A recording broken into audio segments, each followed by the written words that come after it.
অপমান মুসলমান হই হই রই রই ইহুদিরা গেলি কই হই হই রই রই ইহুদিরা গেলি কই নাস্তিকরা গেলি কই হই হই রই রই আমরা সবাই রাসূল সেনা ভয় করি না বুলেট বোমা আমরা সবাই রাসূল সেনা ভয় করি না বুলেট বোমা বিসমিল্লাহির সম্মানিত হাজিরিন, আমরা জানি বর্তমান পৃথিবীর মধ্যে প্রায় এক জরিপে দেখা গেছে 800 কোটি মানুষ, এর মধ্যে প্রায় 300 কোটি মানুষ হচ্ছে মুসলমান। তাই তারা যেমনই হোক না কেন, এই 300 কোটি মানুষের হৃদয়ের স্পন্দন হযরতে নবী করিম সাল্লাল্লাহু আলাইহি ওয়াসাল্লাম যাকে কষ্ট দিলে, যিনি ব্যথা পেলে, যাকে কেউ কটূক্তি করে কথা বললে, এই 300 কোটি মুসলমানদের চোখে ঘুম হয় না, এই 300 কোটি মুসলমানদের অন্তরে শান্তি হয় না। আমি বলতে চাই, আপনারা জানেন আজকে থেকে 1500 বছর পূর্বে রাসূল সাল্লাল্লাহু আলাইহি ওয়াসাল্লামের 100 লক্ষ সাহাবী ছিলেন। এই 100 লক্ষ সাহাবীর মধ্যে একজন সাহাবী জমিনে থাকা পর্যন্ত কোন বেঈমান, কোন কাফের, কোন নাস্তিক আল্লাহর নবী থেকে অপমান করার সাহস পায় না।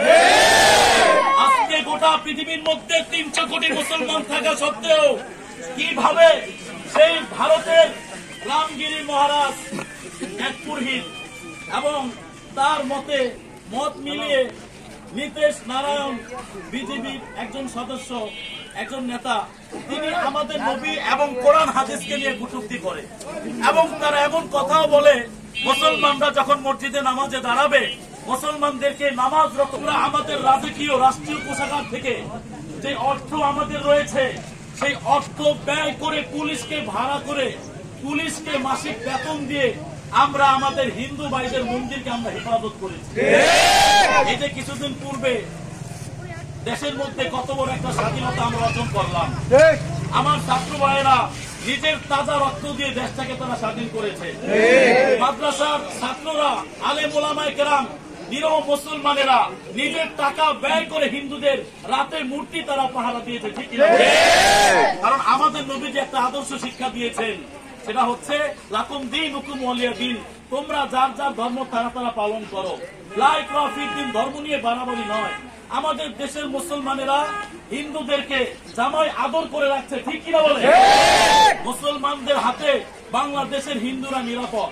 আমি জানতে চাই, তাহলে ভারতে আমার মুসলমান ভাইরা আছে, বারবার তাদেরকে সংখ্যালঘু বলে আখ্যায়িত করা হয়, মুসলমানদের মসজিদকে বাবরি মসজিদকে ভাঙা হয়, রাম মন্দির নির্মাণ করা হয়, মুসলমানদেরকে নামাজরত অবস্থায় আপনারা দেখেছেন লাঠি দিয়ে আঘাত করেছে, ঠিক কিনা বলে?